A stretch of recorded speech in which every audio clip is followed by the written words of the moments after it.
si on veut, le fait le plus marquant de cette année 2006 au niveau des catastrophes naturelles?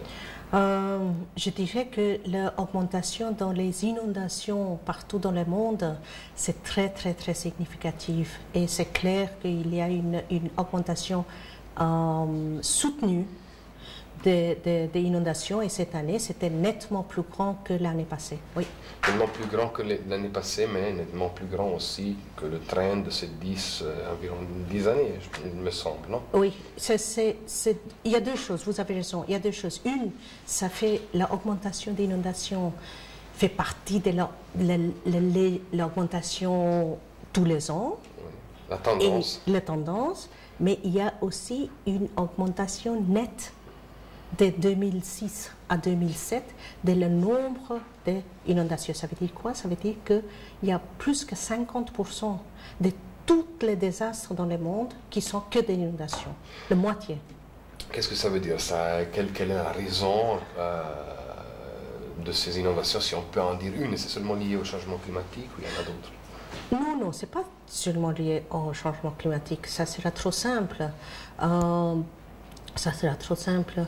Je trouve que l'inondation, en fait, il y a un certain effet sur le changement climatique, le réchauffement global qui fait, le coastal floods, l'inondation des côtes côtières, je ne sais pas comment on dit ça en français, côtières, ça a un effet certainement, mais il y a aussi un effet d'une urbanisation, une pression des populations qui commence à vivre beaucoup plus sur les côtes des rivières et sur les côtes dangereuses, sur les régions dangereuses, qui s'est fait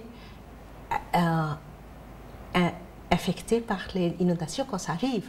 Donc, la même inondation il y a 30 ans qui aurait peut-être avoir un effet sur, disons, 3000 personnes, aujourd'hui, la même inondation, la même intensité va avoir un effet sur 30 000 personnes. Vous comprenez? Parce qu'il y a beaucoup plus de gens qui habitent dans le même quartier.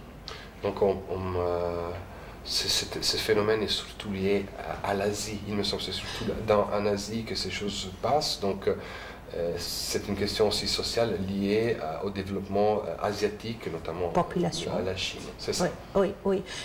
Donc, si vous voulez, la logical conclusion, la conclusion logique de ça, c'est vrai que ce que vous dites, d'abord, la plupart des désastres naturels sont des inondations, et parmi les inondations, la plupart des inondations se passent en Asie et dans les pays qui sont très, très, très populaires. Donc, Chine et l'Inde voient une augmentation extrêmement nette sur ce phénomène dans les derniers 10 ans et de 2006 à 2007.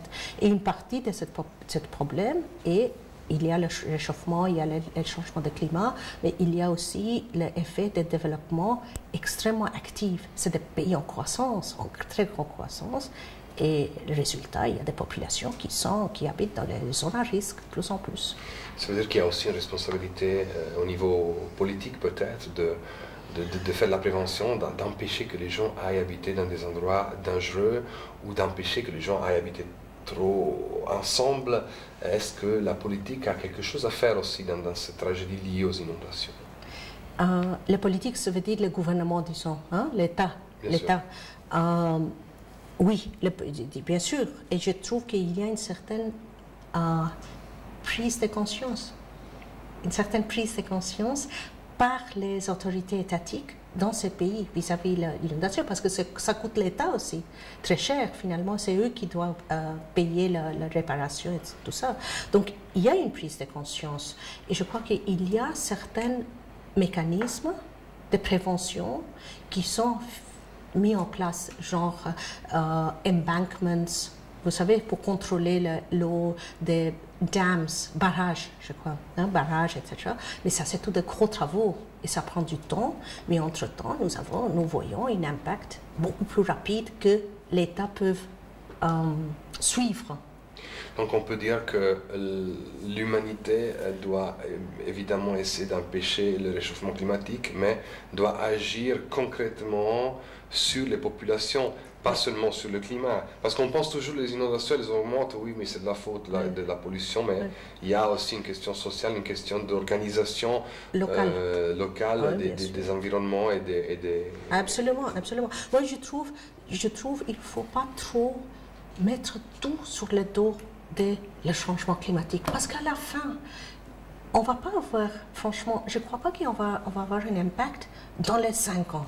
Peut-être en 20 ans, peut-être 50 ans, peut-être 100 ans. Et entre-temps, si on voit la façon dans laquelle les inondations sont en train d'augmenter, il faut des mécanismes aujourd'hui, demain, et pas en 50 ans. Donc, moi, je trouve qu'il faut réorienter notre pensée de le changement de climat stratosphérique à des actions pas par terre, terre à terre, voilà, terre à terre, pour des populations, de voir concrètement qu'est-ce que nous pouvons faire pour eux dans les années à venir. Voilà. Alors maintenant, on a parlé d'inondation, c'est le côté un peu dramatique de cette année 2007. Il y a peut-être à dire qu'il y a des choses positives, entre guillemets. Il n'y a pas eu des grandes catastrophes comme par exemple le tsunami. Ça équilibre un peu le tout puisqu'il y a eu moins de morts aussi. Donc, Oui. C'était dans cette...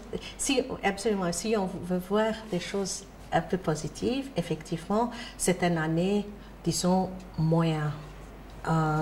Dès le dernier 10 ans, ce n'était pas une année avec le gros tremblement de terre, etc.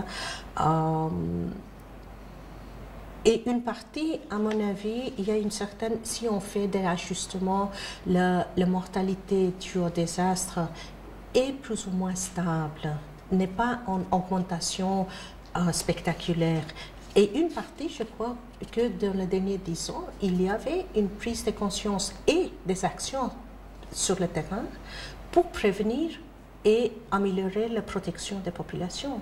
Et donc, on voit les effets, peut-être, des actions contre les désastres, la préparation et la prévention, qui gardent quelque part un certain contrôle sur la mortalité qui n'est pas en augmentation. D'accord, donc l'homme a quand même su prendre des mesures. Je pense que le tsunami a tellement choqué la planète que au niveau planétaire, on s'est engagé pour essayer de ne pas reproduire quelque chose de ce genre. Est-ce que le tsunami, effectivement, a eu un impact sur ce manque de catastrophes, quelque part, grâce à l'action, justement, de prévention et de construction de structures plus solides?